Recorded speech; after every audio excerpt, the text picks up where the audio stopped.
Satish very good morning. చెప్పండి, ఎర్రచందనం వేలం ఎప్పటి వరకు జరుగుతుంది? మీ దగ్గర ఉన్న డీటెయిల్స్ ఏంటి? పడిన ఎర్రచందనం అమ్మకాలకు సంబంధించిన టెండర్ల ప్రక్రియ ఇవాళ మూడోసారి ఈ రోజు నుండి ప్రారంభం కాబోతుంది.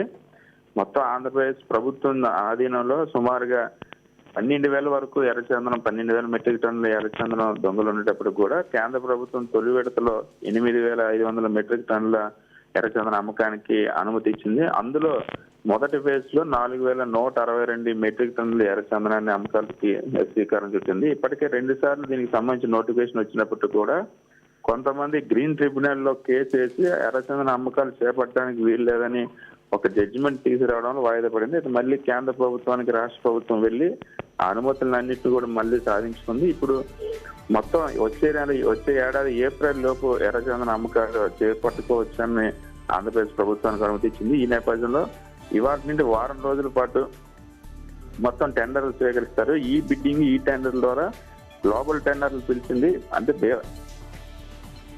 దేశాల్లో ఎర్రచందనానికి డిమాండ్ ఎక్కువ ఉన్నందువలన బయట దేశాలకు సంబంధించిన వాళ్ళు ఎక్కువ రావడం ఉద్దేశంతో ఈ 3 గ్రేడ్లకు సంబంధించిన ఎర్రచందనాలని అమ్మకానికి పెట్టింది. మొదటి గ్రేడ్ కి సంబంధించి తక్కువ ఉన్నప్పుడు కూడా బి గ్రేడ్ సి గ్రేడ్ కి సంబంధించి ఎక్కువ దొంగలు ఇక్కడ ఉన్నాయి. డిపోల వారీగా ఎవరైతే వస్తారో ఆ టెండర్లు వేయడానికి వచ్చిన తర్వాత వాళ్ళకి డిపోల వారీగా అక్కడ ఉన్న ఎర్రచందనాన్ని చూపించి అక్కడ దాని ద్వారా వేలం చేపట్టబోతున్నారు.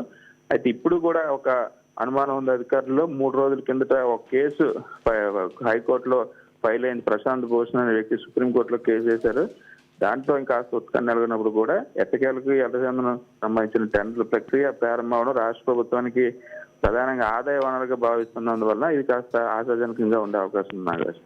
థ్యాంక్ యూ సతీష్, అప్డేట్స్ అందించినందుకు.